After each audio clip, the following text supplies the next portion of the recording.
उत्तराखंड में एक दुकान को बचाया। उसने अपना नाम दीपक, मोहम्मद दीपक रख दिया।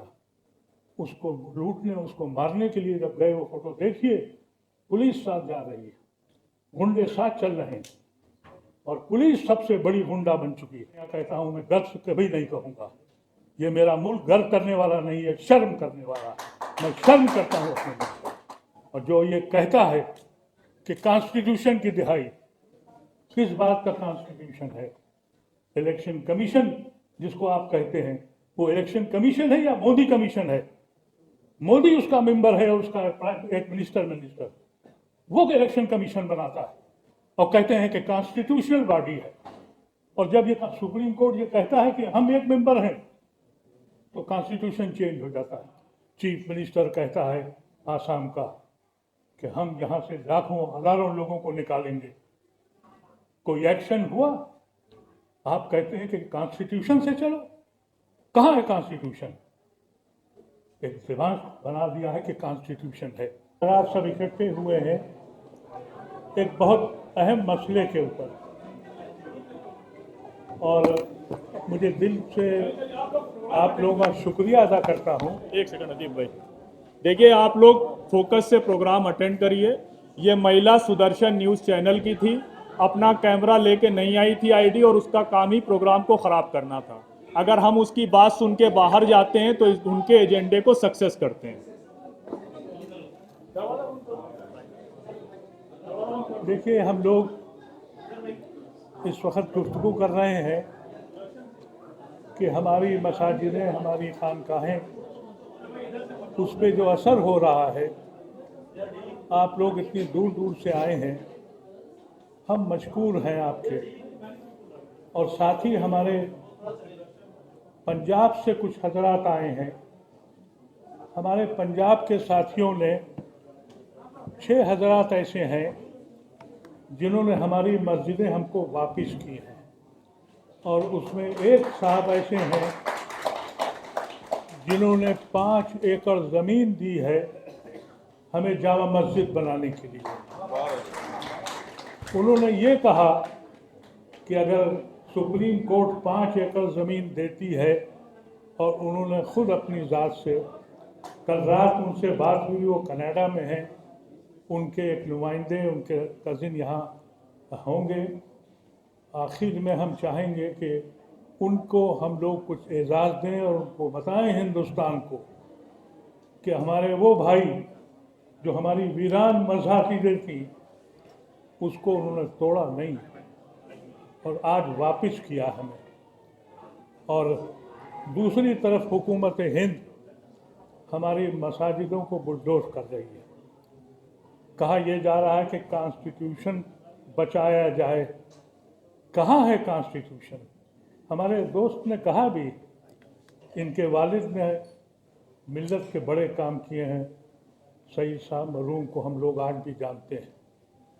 आपने कहा कि कॉन्स्टिट्यूशन के साथ मुझे बताइए कि प्राइम मिनिस्टर का एडवाइज़र ये बयान देता है कि हम पे बड़ा जुल्म हुआ है, अब बदला लेने का वक्त आ गया है, अब हमें इंतकाम लेना है, और अपने गुंडों से कहता है कि तुम्हारा खून गर्म क्यों नहीं है? कोई एक्शन हुआ? प्राइम मिनिस्टर बोले, होम मिनिस्टर बोले, और आपकी पॉलिटिकल पार्टीज ने संज्ञान लिया? एक मजाक बना दिया है खुलेआम। चीफ मिनिस्टर कहता है आसाम का कि हम यहाँ से लाखों हजारों लोगों को निकालेंगे। कोई एक्शन हुआ? आप कहते हैं कि कॉन्स्टिट्यूशन से चलो। कहाँ है कॉन्स्टिट्यूशन? एक दिमाग बना दिया है कि कॉन्स्टिट्यूशन है। जिस मुल्क में इंसान को इंसान मार के जश्न मनाता हो और मंत्री हार पहनाता हो, आप कहते हैं कॉन्स्टिट्यूशन है। ये आवाज़ें सुप्रीम कोर्ट के कानों तक नहीं पहुंची। उनको दिखाई नहीं दिया कि हम रोज उस तसव्वुर को मार देते हैं जिस तसव्वुर पे हमने हिंदुस्तान को अपनाया था। और ये बात जो लोग आए हैं वो सुन लें कि हमने मुस्लिम मुल्क की हिमायत नहीं करी, हिंदू मुस्लिम मुल्क में रहने को हम तैयार नहीं हैं, गर्दनें तैयार हैं हमारी, लेकिन अमल की ज़रूरत है। और अमल की ज़रूरत जब है जब आप अपने दिलों से खौफ को निकाल दें। अभी आपके पास लोग हैं, अभी संजय बोल के गए, ऐसे बहुत से लोग हैं। अफसोस ये है कि मेरे हिंदू भाई अफसोस तो कर रहे हैं, चुप्पी साधे हुए हैं, और आप खौफ से दबे हुए हैं। ये सिलसिला बंद होने वाला नहीं है। और जो ये कहता है कि कॉन्स्टिट्यूशन की दिहाई, किस बात का कॉन्स्टिट्यूशन है? इलेक्शन कमीशन जिसको आप कहते हैं, वो इलेक्शन कमीशन है या मोदी कमीशन है? मोदी उसका मेंबर है और उसका एक मिनिस्टर वो इलेक्शन कमीशन बनाता है और कहते हैं कि कॉन्स्टिट्यूशनल बॉडी है। और जब ये सुप्रीम कोर्ट ये कहता है कि हम एक मेंबर हैं, तो कॉन्स्टिट्यूशन चेंज हो जाता है। और फिर भी हम कह रहे हैं कॉन्स्टिट्यूशन हमारा बता रहा है। ये दिल फट चुका है, ये समझ में नहीं आता है। हमको ये चाहिए था, ये उम्मीद थी कि एक प्राइम मिनिस्टर का एडवाइज़र जो प्राइम मिनिस्टर को एडवाइस करता है, वो खुलेआम कह रहा है। कोई नहीं बोला, किसी ने कोई एक्शन नहीं लिया। रोज़ उत्तराखंड का चीफ मिनिस्टर और यूपी का चीफ मिनिस्टर रोज़ जुल्म कर रहा है। सुप्रीम कोर्ट कहता है कि डिमोलिशन मना कर दिया, नहीं होगा। डिमोलिशन होता है। बने बनाए घर तस्वुर, जिंदगी में एक बार इंसान अपना घर बनाता है, एक रात के अंदर वो सड़क पे होता है। पॉलिटिकल पार्टीज की आवाज़ नहीं निकलती, इसलिए नहीं निकलती कि एक माहौल बन गया है कि अगर मियाँ को सपोर्ट किया तो हिंदू वोट भाग जाएगा, इसलिए बोलने को तैयार नहीं है। हमको ये उम्मीद थी कि इस तरह की बयानबाजी पर लोग सुप्रीम कोर्ट जाएंगे। कांग्रेस पार्टी में अगर कोई शख्स राहुल गांधी के खिलाफ चला जाए तो सड़कों पे आप आ जाएंगे। समाजवादी में अखिलेश के खिलाफ कोई बयान हो तो आप सब अपनी टोपियां पहन के घूमेंगे। लेकिन जब इतनी बड़ी वायलेशन होगी तो पॉलिटिकल लीडर्स नहीं बोलेंगे। इसीलिए ज़रूरत है उन सारे लोगों की, चाहे सिख हो, चाहे क्रिश्चियन हो, चाहे दलित हो, और या कोई भी पिछड़ा हुआ हो, सड़क पे आना पड़ेगा। ये खौफ, ये डर कब तक दिल में रखोगे? आने वाली नस्लें हमें कोसेंगी कि हम ऐसी कौम से ताल्लुक़ रखते थे कि हम रोज़ किस्तों में मरते रहे, कत्ल होते रहे और देखते रहे। हमसे पूछे दर्द का हाल। आज मसाजिदों पे जो आफत है और जो कब्रिस्तानों पर है, उमर खालिद को बेल नहीं मिलेगी। लेकिन चीफ मिनिस्टर अगर ये बयान देगा तो किसी में हिम्मत नहीं है। हम लोग कोशिश कर रहे हैं, हम लड़ेंगे मुकदमा। हमें मालूम है अदालतें क्या बोलेंगी, लेकिन दुनिया को तो दिखाएंगे।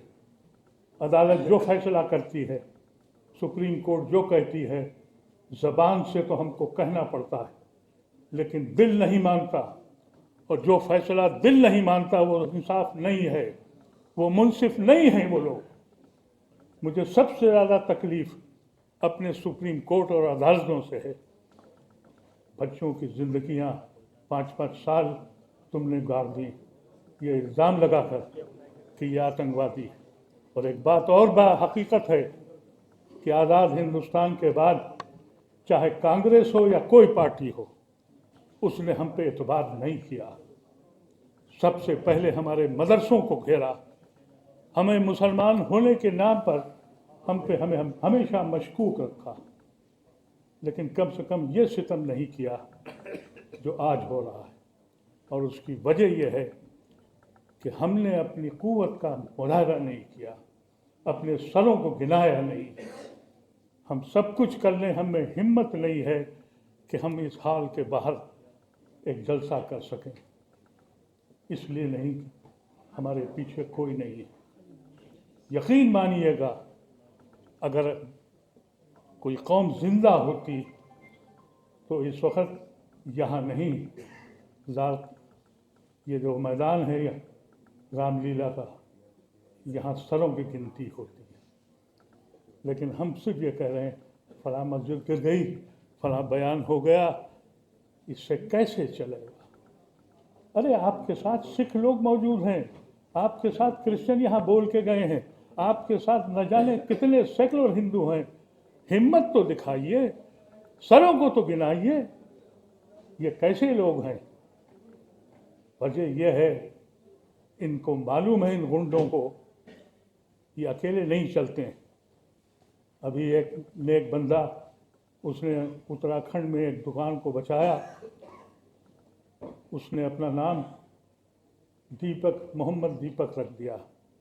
उसको लूटने, उसको मारने के लिए जब गए, वो फोटो देखिए, पुलिस साथ जा रही है, गुंडे साथ चल रहे हैं, और पुलिस सबसे बड़ी गुंडा बन चुकी है। जिस मुल्क में पुलिस बेईमान के साथ मुतासिब हो जाए, वो समाज बनता नहीं है, वो मुल्क टूट जाता है। ये मुल्क तोड़ने के चक्कर में आ गए, और हम हैं कि अभी सिर्फ बातें कर रहे हैं। ये मसला आज सुबह इस बात पे डिस्कस हुआ कि जो भी मसाजिदें, कब्रिस्तान और जो भी रिलीजियस जगह हैं, हमारी हों, क्रिश्चियंस की हों, सिख भाइयों की हों, जिसकी भी हों, हम एक साथ खड़े हों, अपनी कुव्वत का मुजाहरा करें और डरना बंद कर दीजिए। और एक बात याद रखिएगा, अगर कुर्बानी देनी है तो पार्ट टाइम नहीं दी जाती, पूरा वक्त देना पड़ता है। कोई हुकूमत हो, कोई बात सबूत हो, जब तक आप पूरी कुव्वत के साथ वक्त नहीं लगाएंगे, ज़्यादा लोग नहीं चाहिए, 200 लोग खड़े हो जाइए, सिर्फ 200 लोग। इसी दिल्ली में केजरीवाल 50 आदमी कमिटेड लेके खड़ा हुआ और हाकिम वक्त बन गया। हम 200 आदमी इकट्ठा नहीं कर पाए। हम लोग कोशिश करते हैं, और हमारे दिल से पूछिए कि हमारे दिल में क्या आग लगी। हुकूमत से नहीं, अपनी कौम से आग लगी हुई है। बेहिसी की चादर ओढ़ रखी है उन्होंने, खौफ से डरे हुए हैं। ये नहीं मालूम उन्हें कि उनकी आने वाली नस्लें क्या करेंगी। उनको ये मालूम होना चाहिए था, हम वो लोग हैं जिसने अपने खून को बांटा था, हम वो लोग हैं जिसने जिना को ठुकराया था, हम वो लोग हैं जिसने गांधी को माना था। आज हम ही मुश्तबा और मशकूक, और हमारी बस्तियों में हम गुनहगार के हैसियत से रह रहे हैं, और बोलने को हम तैयार नहीं हैं। मैं समझता हूँ ये जो आज आप हज़रात तशरीफ़ लाए, पूरा वक्त दिया, कमिट कीजिए, हर मौके पर हर जगह मुकदमे दायर करिए, इनको परेशान करिए, इसलिए कि जहाँ जहाँ हो हर ज़िले में बोलिए। देखें कब तक अदालतों के कान नहीं सुनेंगे, कब तक अदालतों के हाथ नहीं चलेंगे। अदालतों का हाल ये हो गया है, कमेंट्स बहुत अच्छे करते हैं, लेकिन जब लिखने बैठते हैं तो हाथ थर्रा जाते हैं, और हमसे कहा जाता है एतबार करो, अदालत को मान लो। अदालत के फैसले बाबरी मस्जिद से लेकर उमर खालिद तक आपने देख लिए हैं। हैरत होती है इस मुल्क पर, और कहा जाता है कि गर्व से कहो। मैं भले लानिया कहता हूँ, मैं गर्व से कभी नहीं कहूँगा। ये मेरा मुल्क गर्व करने वाला नहीं है, शर्म करने वाला है। मैं शर्म करता हूँ अपने मुल्क को, और शर्म करता हूँ यहाँ के प्राइम मिनिस्टर को, यहाँ की हुकूमतों को, और अफसोस करता हूँ अपनी कौम की बुज़दिली और नाकामी पर। हिम्मत करिए।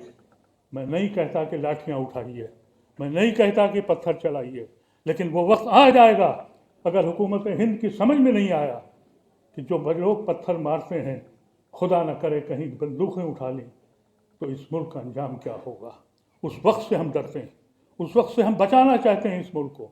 और सुनने वाले सुन लें, और हाकिमों को बता दें कि अगर हमने क़यादत छोड़ दी, तो जो क़यादत आएगी वो तुम्हारे साथ वैसे ही तलवार चलाएगी जैसे तुम्हारे गुंडे हमारे ऊपर तलवार चला रहे हैं। बहुत बहुत शुक्रिया।